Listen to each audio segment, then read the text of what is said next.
নির্বাচিত সরকার আসার আগ পর্যন্ত দায়িত্ব পালন করবে উপদেষ্টা পরিষদ।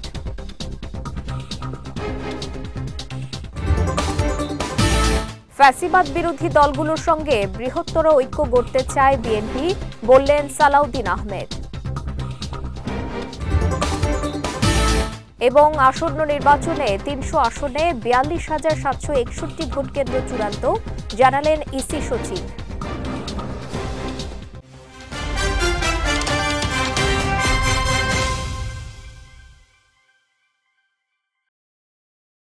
আসসালামু আলাইকুম। পুষ্টি চা নিবেদিত বিজয় রাতের সংবাদে আমন্ত্রণ জানাচ্ছি আমি সঞ্জিদা আজিজ। শুনছিলেন শিরোনাম, এবারে বিস্তারিত। নির্বাচিত সরকারের কাছে দায়িত্ব হস্তান্তর না করা পর্যন্ত উপদেষ্টা পরিষদ নিয়মিত দায়িত্ব পালন করে যাবে এবং উপদেষ্টা পরিষদের বৈঠকও নিয়মিত অনুষ্ঠিত হবে বলে জানিয়েছে অন্তর্বর্তী সরকার। সোমবার প্রধান উপদেষ্টার প্রেস উইং থেকে দেয়া এক বিবৃতিতে একথা জানানো হয়। গতকাল এক অনুষ্ঠানে নভেম্বরের পর মন্ত্রিসভার বৈঠক আর হবে না তথ্য উপদেষ্টা মাহফুজ আলমের এমন বক্তব্য বিভ্রান্তি ছড়াচ্ছে বলে বিবৃতিতে জানানো হয়। উপদেষ্টা পরিষদের কার্যক্রম নিয়ে মাহফুজ আলমের কিছু মন্তব্য গণমাধ্যমে প্রকাশিত হওয়ার পর কিছুটা বিভ্রান্তি সৃষ্টি করেছে জানিয়ে অন্তর্বর্তী সরকারের বিবৃতিতে আরও বলা হয়, সরকারের গৃহীত সংস্কার ও নীতিমালা প্রণয়নের কাজ নভেম্বরের মধ্যে শেষ করতে হবে এটি সঠিক নয়, বরং সংস্কার কার্যক্রম পূর্ণদমে চলমান থাকবে। ফ্যাসিবাদ বিরোধী আন্দোলনে থাকা রাজনৈতিক দলগুলোকে সঙ্গে নিয়ে বিএনপি বৃহৎ জোট গঠনের চিন্তা করছে বলে জানিয়েছেন দলটির স্থায়ী কমিটির সদস্য সালাউদ্দিন আহমেদ। আজ যুবদলের ৪৭তম প্রতিষ্ঠা বার্ষিকী উপলক্ষে দলের প্রতিষ্ঠাতা ও সাবেক রাষ্ট্রপতি জিয়াউর রহমানের সমাধিতে শ্রদ্ধা নিবেদন শেষে সাংবাদিকদের সঙ্গে আলাপকালে এ তথ্য জানান তিনি। সালাউদ্দিন আহমেদ বলেন, নির্বাচিত হলে নতুন বাংলাদেশ গড়ে তোলা হবে তারুণ্য নির্ভর নেতৃত্বে, যেখানে থাকবে গণতন্ত্র, ন্যায় বিচার। এ সময় আগামী জাতীয় নির্বাচনে দলীয় বিবেচনা নয়, বরং যোগ্য ও জনবান্ধব প্রার্থীদের মনোনয়ন দেয়া হবে বলেও জানান এই বিএনপি নেতা। সবাইকে নিয়ে ঐক্যবদ্ধভাবে যাতে আমরা আগামীতে এই নির্বাচনে বৈতরণে পার হতে পারি, তবে জাতির মধ্যে ঐক্যটাই হচ্ছে আমাদের সবচেয়ে বড় শক্তি। সেই ঐক্য বজায় রাখার জন্য কেউ যাতে বিভেদের পথে না যায়, সেই মেসেজটা আমরা দিচ্ছি। ফেব্রুয়ারিতে অনুষ্ঠেয় ত্রয়োদশ জাতীয় সংসদ নির্বাচনে ৩০০ আসনে ভোট গ্রহণের জন্য ৪২,৭৬১টি ভোট কেন্দ্র চূড়ান্ত করা হয়েছে বলে জানিয়েছেন নির্বাচন কমিশনের সিনিয়র সচিব আখতার আহমেদ। দুপুরে আগারগাঁওয়ের নির্বাচন ভবনে এক ব্রিফিংয়ে এ তথ্য জানান তিনি। আখতার আহমেদ বলেন, দেশের ৬৪ জেলার ৩০০ আসনে মোট ভোট কেন্দ্র থাকবে ৪২,৭৬১টি, যেখানে মোট ভোট কক্ষ থাকবে ২,৪৪,৭৩৯টি। এর মধ্যে ১,১৫,১৩৭টি পুরুষ ভোট কক্ষ এবং ১,২৯,৬০২টি মহিলা ভোট কক্ষ। গণভোট ও প্রতীক ইস্যুতে গণমাধ্যম কর্মীদের প্রশ্নের জবাবে আখতার আহমেদ আরও বলেন, বিধিমালায় শাপলা প্রতীক না থাকায় এনসিপিকে সেটি দেওয়ার সুযোগ নেই। নির্বাচন কমিশন স্ববিবেচনায় অন্য প্রতীক দিয়ে গণবিজ্ঞপ্তি জারি করবে। বিএনপির রাজনৈতিক দলের থেকে এসে রাজনৈতিক প্রতীকের জোটবদ্ধ এটা কমিশন সিদ্ধান্ত নেবেন এ ব্যাপারে কি করবেন না করবেন। তবে প্রাথমিকভাবে বলা যেতে পারে যে এটা উপদেষ্টা পরিষদের থেকে যেটা অনুমোদিত হয়ে গেছে, এটা আইন মন্ত্রণালয়ের কাছে প্রাথমিকভাবে আছে। এখন বাকিটা কমিশন চিন্তা করবেন যে এটা কি করা যেতে পারে। প্রতীক বরাদ্দের ব্যাপারটা যেটা আছে সেটা হচ্ছে যে আপনার যে রাজনৈতিক দলগুলোকে প্রাথমিকভাবে চিহ্নিত করে মনে করি যে এরা নিবন্ধন পাওয়ার যোগ্য, তাদের বিজ্ঞপ্তি দিতে হবে। সেই বিজ্ঞপ্তির সময় তাদেরকে প্রতীক চিহ্নিত করেই বিজ্ঞপ্তি দেওয়া হবে। মেট্রো রেলের ফ্লাইওভারের বিয়ারিং প্যাডের মান নিয়ন্ত্রণ ও নিয়মিত রক্ষণাবেক্ষণের নির্দেশনা চেয়ে হাইকোর্টে রিট দায়ের করা হয়েছে। রিটের শুনানি অনুষ্ঠিত হবে মঙ্গলবার। আজ আইনজীবী ব্যারিস্টার আবদুল্লাহ আল মামুন হাইকোর্টের সংশ্লিষ্ট শাখায় এই রিট আবেদন দাখিল করেন। বিচারপতি ফাহমিদা কাদের ও বিচারপতি আসিফ হোসেনের সমন্বয়ে গঠিত হাইকোর্ট বেঞ্চে মঙ্গলবার রিটের শুনানি হবে। রিটে মেট্রো রেলের রক্ষণাবেক্ষণ কার্যক্রম যথাযথভাবে তদারকির জন্য একটি উচ্চ ক্ষমতাসম্পন্ন বিশেষজ্ঞ কমিটি গঠনের নির্দেশনা চাওয়া হয়েছে। পাশাপাশি দেশের সব ফ্লাইওভারের নিরাপত্তা ও রক্ষণাবেক্ষণ নিশ্চিত করার দিক নির্দেশনাও চাওয়া হয়। এর আগে রোববার ফার্মগেটে মেট্রো রেলের বিয়ারিং প্যাড পিলার থেকে বিচ্ছিন্ন হয়ে নিচে পড়ে আবুল কালাম নামে এক ব্যক্তি নিহত হন, আহত হন আরও 2 জন। এবার পুষ্টি চিনি গুঁড়া চাল নিবেদিত জেলা সংবাদ।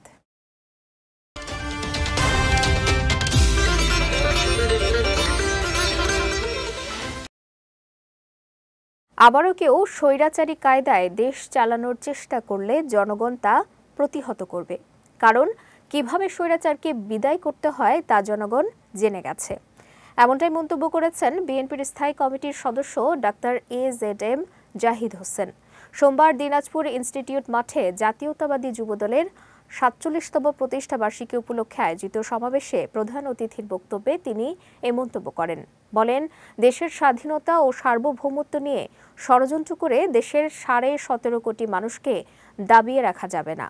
দিনাজপুর জেলা যুবদলের আহ্বায়ক AK মাসুদুল ইসলাম মাসুদের সভাপতিত্বে ও জেলা যুবদলের সদস্য সচিব রেজাউর রহমান রেজার সঞ্চালনায় সমাবেশে বক্তব্য রাখেন জেলা বিএনপির সভাপতি মোফাজ্জল হোসেন দুলাল, সিনিয়র সহ সভাপতি মোহাম্মদ মোকাররম হোসেন সহ অন্যান্যরা। দেশের স্বাধীনতা সার্বভৌমত্ব নিয়ে কোন ধরনের ষড়যন্ত্র যে বা যারাই করেন না কেন, কোন অবস্থাতেই গণতন্ত্রকামী মানুষকে ষড়যন্ত্র করে গণতন্ত্রকে থেকে দূরে রাখতে পারবেন না। জামালপুরে কাভার্ড ভ্যান ও ইজি বাইকের মুখোমুখি সংঘর্ষে কলেজ শিক্ষার্থী সহ 4 জন নিহত হয়েছেন। এছাড়া আহত হয়েছেন আরও 6 জন। দুপুরে জামালপুর টাঙ্গাইল মহাসড়কের জামালপুর অর্থনৈতিক অঞ্চলের গেটের সামনে এই দুর্ঘটনা ঘটে। জামালপুর সদর থানার ভারপ্রাপ্ত কর্মকর্তা নাজমুস সাকিব জানান, জামালপুর থেকে টাঙ্গাইল গ্রামে একটি কাভার্ড ভ্যান জামালপুর অর্থনৈতিক অঞ্চলে পৌঁছালে বিপরীত দিক থেকে আসা যাত্রীবাহী একটি ইজি বাইকের মুখোমুখি সংঘর্ষ হয়। এতে রাশিদ মিয়া নামে এক কলেজ শিক্ষার্থী ঘটনাস্থলেই মারা যান। পরে স্থানীয়রা আহতদের উদ্ধার করে জামালপুর জেনারেল হাসপাতালে নিলে চিকিৎসক আরও 3 জনকে মৃত ঘোষণা করেন। এছাড়া দুর্ঘটনায় আহতদের উন্নত চিকিৎসার জন্য ময়মনসিংহ হাসপাতালে পাঠানো হয়েছে বলে জানান এই পুলিশ কর্মকর্তা। এখানে দুর্ঘটনার কারণ সম্বন্ধে এখানে আমাদের সিসি ক্যামেরা রয়েছে এবং স্থানীয় জনতা রয়েছে। এদের সহায়তায় আমরা বাদবাকি তদন্ত সাপেক্ষে দুর্ঘটনার প্রকৃত কারণ নির্ধারণের চেষ্টা করব। নোয়াখালীর সোনাইমুড়িতে টুপি পরা নিয়ে বিরোধের জেরে ঘুমের মধ্যে এক মাদ্রাসা ছাত্রকে জবাই করে হত্যা করেছে তারই এক সহপাঠী। সকালে বিষয়টি নিশ্চিত করেন সোনাইমুড়ি থানার ভারপ্রাপ্ত কর্মকর্তা মোহাম্মদ মোর্শেদ আলম। এর আগে রোববার রাতে উপজেলার সোনাইমুড়ি পৌরসভার 6 নম্বর ওয়ার্ডের বাটরা আল মাদ্রাসাতুল ইসলামিয়া মাকফুনুল উলুম মাদ্রাসায় এই ঘটনা ঘটে। পুলিশ জানায়, গত 10 থেকে 15 দিন আগে টুপি পরা নিয়ে মাদ্রাসার হেফজ বিভাগের নাজিম ও আবু সায়েদের মধ্যে ঝগড়া হয়। ওই ঘটনায় নাজিমের ওপর ক্ষিপ্ত হয়ে ঘুমের মধ্যে তাকে জবাই করে সায়েদ। খবর পেয়ে পুলিশ ঘটনাস্থল থেকে ছুরিসহ সায়েদকে গ্রেফতার করে। গতকাল রাত্রে আমরা যেটা আজকে ভোর 6টায় আমরা জানতে পারলাম যে এখানে একটা ছাত্র তাকে গলা কেটে হত্যা করা হয়েছে। হুজুর সবাই ঘুম গেছে এটা নিশ্চিত হয়ে তিনি নিজেও ঘুমিয়ে যান। পরে একটা চিৎকার শুনে হুজুর হুজুর এই চিৎকার শুনে হুজুর জেগে ওঠেন। জেগে ওঠার পরে তিনি দেখেন যে রক্ত। আপনাদের মাধ্যমে এটা আরও কাজ জড়িত আছে কিনা এটা আপনাদের মাধ্যমে তদন্ত করে এবং প্রশাসনের দাবি থাকবে যে প্রকৃত যে হত্যাকারী যারা দোষী যারা তাদের জন্য শাস্তি হোক। মধু আহরণে ব্যস্ত সময় পার করছেন নোয়াখালীর দ্বীপ উপজেলা হাতিয়ার মৌয়ালরা। নিঝুম দ্বীপ, কাজির বাজার বন সহ প্রত্যন্ত অঞ্চলে চলছে প্রাকৃতিক মধু সংগ্রহ। কৃষি বিভাগ বলছে, মৌয়ালদের সঠিক প্রশিক্ষণের ব্যবস্থা করা গেলে এ অঞ্চলে দিন দিন আরও বৃদ্ধি পাবে মধু সংগ্রহ। হাতিয়া প্রতিনিধি তাজুল ইসলাম তসলিমের পাঠানো তথ্যচিত্রে বিস্তারিত আফিয়া রহমান স্নিগ্ধার ডেস্ক রিপোর্টে। মধু এখন হয়ে উঠছে নোয়াখালীর দ্বীপ উপজেলা হাতিয়ার অর্থনীতির নতুন আশার আলো। শীতের শুরুতে বন এবং প্রত্যন্ত অঞ্চল থেকে মৌয়ালরা সংগ্রহ করেন খাঁটি মধু, যাতে অক্ষুণ্ণ থাকে স্বাদ, ঘ্রাণ ও পুষ্টি উপাদান। এখন বিভিন্ন গ্রাম থেকে আসি লোকজন দিয়ে আমরা মধু ছাকি।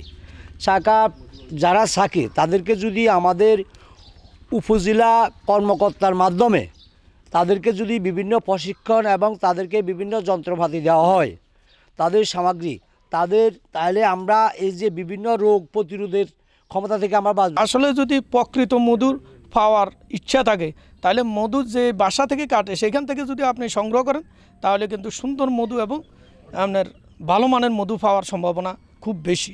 মশা আসলে যখন গাছে বসার থেকে 20-25 দিন বা 1 মাস পর বা এভাবে প্রথমবার বসে, তারপর 15 দিন 20-25 দিন পর মধু আমরা সংগ্রহ করতে পারি। তবে মধু সংগ্রহের জন্য এসব মৌয়ালদের নেই পর্যাপ্ত পোশাক ও সরঞ্জাম, ফলে অনেকটা ঝুঁকি নিয়েই কাজ করছেন তারা। মানুষের বাড়িতে বাড়িতে যাই, বাসা খোঁজ করি, যখন মধু হয় তখন ওই মধুর শাকগুলা ভাঙতে যাই। একটা গায়ের পোশাক নাই, ওই পোশাকটা যদি সরকারে যদি দেয় আমাদের জন্য ভালো হবে। সংগ্রহ করার সময় ওই যে মৌচাকে যখন হাত ধোয় আমরা হাতটা গামছা দিয়ে ভালো করে পরিষ্কার করে নিতে হয়, নচেত মধুর ভিতরে যদি পানি পড়ে ওই মধুর গুণগত মান নষ্ট হয়ে যায় এবং এটা আমরা বাসায় বা সংরক্ষণ করতে পারি না, আর সংরক্ষণ করলে অল্প দিনে নষ্ট হয়ে যায়। হাতিয়া কৃষি সম্প্রসারণ অধিদপ্তরের তথ্যমতে প্রতি বছর জেলায় প্রাকৃতিক চাক হতে 6 থেকে 8 টন মধু সংগ্রহ করা হয়। প্রতি বছর 6 থেকে 8 মেট্রিক টন মধু সংগ্রহ করা যায়। এই মধুটা বাজারে অত্যধিক চাহিদা থাকায় এটা সাথে সাথে বিক্রি করে দেয়। এখানে যদি আমরা আর্টিফিশিয়ালভাবে যদি চাষও করি তাহলে এটার যথেষ্ট সম্ভাবনা রয়েছে। আমরা যদি কৃষি বিভাগ থেকে এই ধরনের সাপোর্ট পাই, তাদেরকে প্রশিক্ষণ দেওয়ার মতো সাপোর্ট পাই, তাহলে তারা আরও উপকৃত হবে। আমি মনে করি যে এটার সম্ভাবনা দিন দিন বাড়তেছে। জাতীয় উদ্যান, নিঝুম দ্বীপ সহ হাতিয়ার বিভিন্ন বনে থাকা মৌচাকগুলোর রক্ষণাবেক্ষণ করা গেলে এই অঞ্চল থেকে মধু সংগ্রহ করে আর্থিকভাবে আরও লাভবান হবে সরকার। বিজয় টিভি নিউজ ডেস্ক। যাচ্ছি পুষ্টি ড্রিঙ্কিং ওয়াটার নিবেদিত খেলার সংবাদে।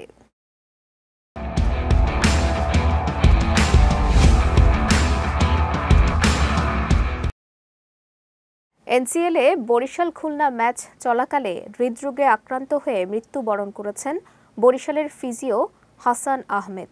আজ খুলনা বিভাগীয় স্টেডিয়ামে তৃতীয় দিনের খেলা চলাকালে হার্ট অ্যাটাক করেন হাসান। পরে তাকে হাসপাতালে নেওয়া হলে চিকিৎসকরা তাকে মৃত ঘোষণা করেন। হাসানের মৃত্যুর সংবাদ নিশ্চিত করে বিবৃতি দিয়েছে বিসিবি।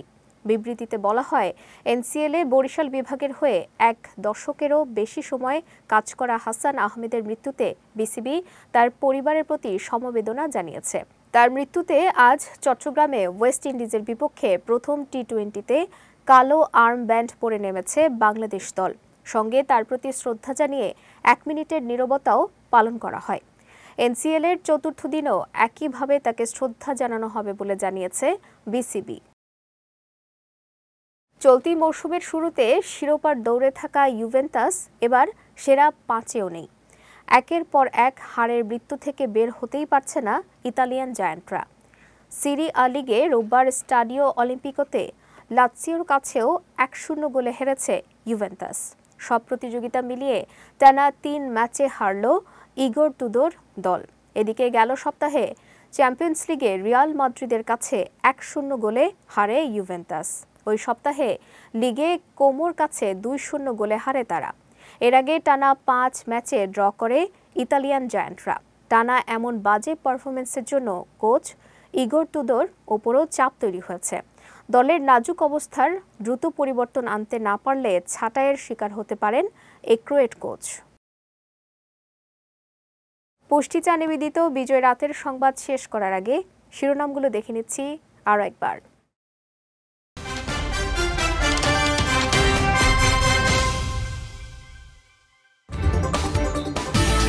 নির্বাচিত সরকার আসার আগ পর্যন্ত দায়িত্ব পালন করবে উপদেষ্টা পরিষদ।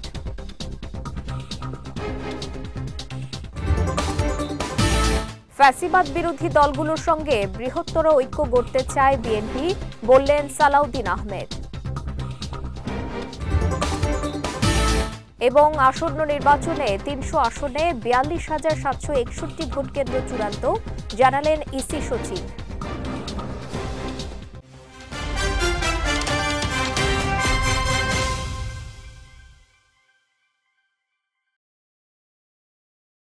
বিজয় রাতের সংবাদ শেষে আজকের মতো আমি সঞ্জিদা আজিজ আপনাদের কাছ থেকে বিদায় নিচ্ছি।